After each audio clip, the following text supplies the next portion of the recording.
What's up guys, it's me Jeremy, and when it comes to laning, when you're versus an opponent of equal skill, it's often the little things that can put you out on top, and one of those things are runes and masteries. Let's get started. Now, when it comes to identifying the runes and masteries of your opponent, there are two main tools that you have at your disposal. The cooldowns on their summoner spells, and of course their stats. And you will also need some game knowledge to do this properly. So for the opponent's summoner spell cooldowns, you can press tab and mouse over their summoner spell icons, and it will say what the cooldown is. If their summoner spells have a reduced cooldown, that signifies a minimum of 9 points into the utility tree already.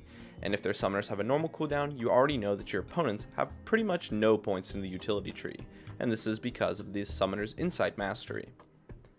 And now with their stats, you have a bunch of things to look at. Their AD, AP, attack speed, movement speed, armor, magic resistance, and lastly their health.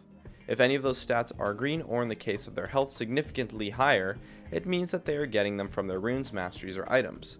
And to identify their stats, you need to know the potential stats that are common to use from runes.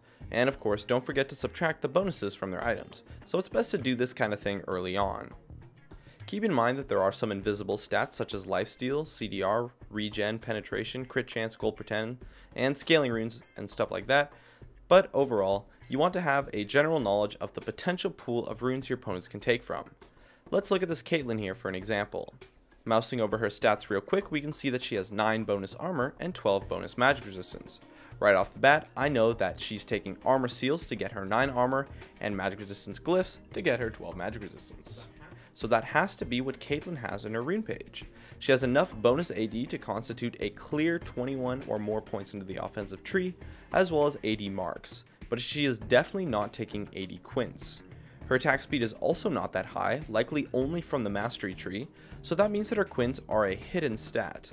And since she's playing AD carry, it's reasonable to assume that she is taking lifesteal quints. 2 lifesteal quints with 1 AD quint to be exact, because she only gets 21 AD or so from her masteries and AD reds, as well as the Dorn's Blade.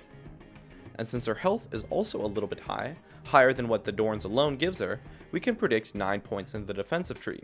So just by clicking on her and looking at the stats, I can tell with pretty solid accuracy that she's using a 21-9-0 setup with 80 reds, armor yellows, MR blues, and lifesteal quints, and then I can then proceed to try to exploit that playstyle depending on my setup as well as the matchup. Now the key is really just to know what the popular runes are. Masteries are honestly fairly easy to assume. I mean, a strong majority of AD carry players would take a 21-9-0 setup, or something really close to that regardless.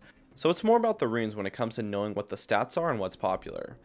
For marks, it's mostly penetration, but you can also take 8 armor or 8 to 9 AD depending on if you choose to take a crit chance rune, and I've seen some people take attack speed marks for about 15% attack speed. For seals, people often take 72 health, 9 armor, mana regen, or perhaps scaling health, and for blues, you can get 12 MR, scaling MR, mana regen, 11 AP, 6 armor, or some CDR. And quints can be kind of all over the place, but you could perhaps get 15 AP, 7 AD, 13.5% attack speed, some gold per 10, 4.5% movement speed, which is about 20 to 30 points of movement speed or so, lifesteal, or 13 armor. I'm sure I definitely missed a few, but those are the most common values I came across. I would recommend studying the rune shop as well as popular rune pages for champions and familiarizing yourself with the values, as they're really easy to memorize honestly. And of course, don't forget to take into fact the bonus stats that may occur from masteries as well. Anyways, my name is Jeremy, and that's it for my video on how to identify the runes and masteries of your opponent. If you enjoyed this video, feel free to check out some of my others on the screen right now, or stay connected at facebook.com/gamingcurios. Drop a like, share this video, and make sure to subscribe for some more awesome content in the future. And as always, thank you so much for watching, and I'll see you guys next time.